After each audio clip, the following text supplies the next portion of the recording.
No desenho original do estudo, a quantidade de proteínas ingeridas pelos dois grupos deveria ser diferente, mas no final das contas foi a mesma, o que nos remete à teoria da alavancagem das proteínas. Pesquisa aí para você conhecer mais sobre essa teoria.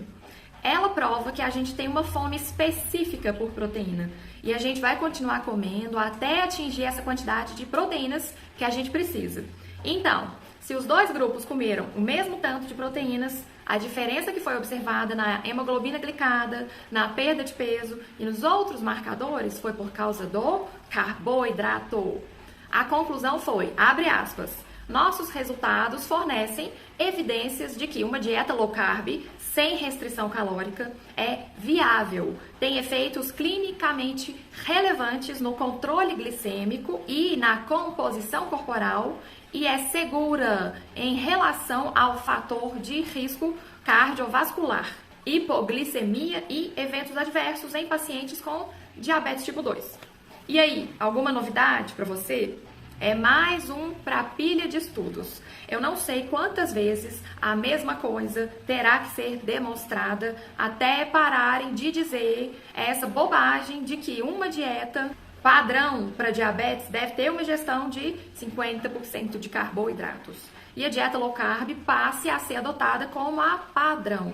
Mas eu tenho certeza que alguém vai dizer que isso tudo aconteceu porque eles perderam peso e que qualquer dieta que provoque essa perda de peso terá o mesmo resultado.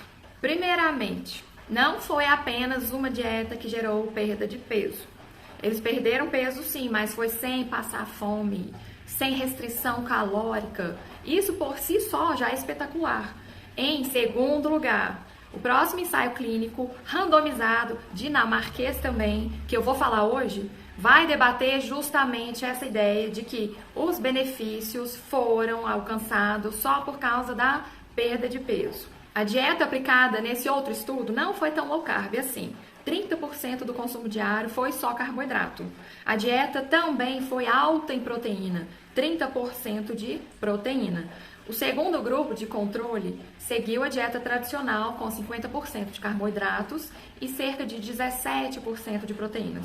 Mas a principal diferença é que houve restrição calórica nos dois grupos, o mesmo valor calórico para as duas dietas. E por isso elas deveriam gerar aproximadamente a mesma perda de peso. Além disso, a adesão às dietas foi ainda maior, porque todos os alimentos durante as 6 semanas desse estudo foram fornecidos. Então, como vocês podem perceber, esse segundo estudo teve um diferencial importante.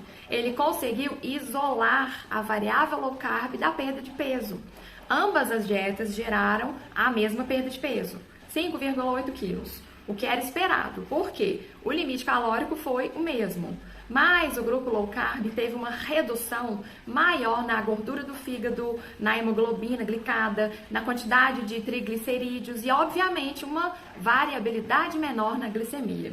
Os participantes usaram um dispositivo que fazia a medição contínua da glicose. E isso foi importante para podermos afirmar que houve uma melhora real no controle glicêmico, uma vez que a hemoglobina glicada avalia apenas a média dos últimos 90 dias. E é possível ter uma média boa, mas vários picos de subida e descida presentes na curva glicêmica. A hemoglobina glicada isoladamente não é suficiente para comprovar se houve ou não melhora no controle glicêmico, mas a medição contínua da glicemia, sim.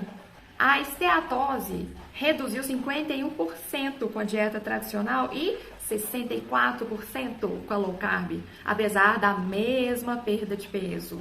Ou seja, a redução de gordura no fígado foi maior na low carb, apesar da perda corporal ter sido a mesma para ambas as dietas. Então, não é a perda de peso causada pela low carb que promove a melhora dos marcadores de saúde, e sim as características peculiares da dieta low carb. Vale lembrar que eu estou comparando o resultado de 2 estudos que avaliaram a média do que aconteceu com os pacientes que participaram deles. Quando a gente avalia indivíduos e não grupos de pessoas, podem ocorrer exceções, claro. Não é todo mundo que vai ter a mesma resposta com a low carb.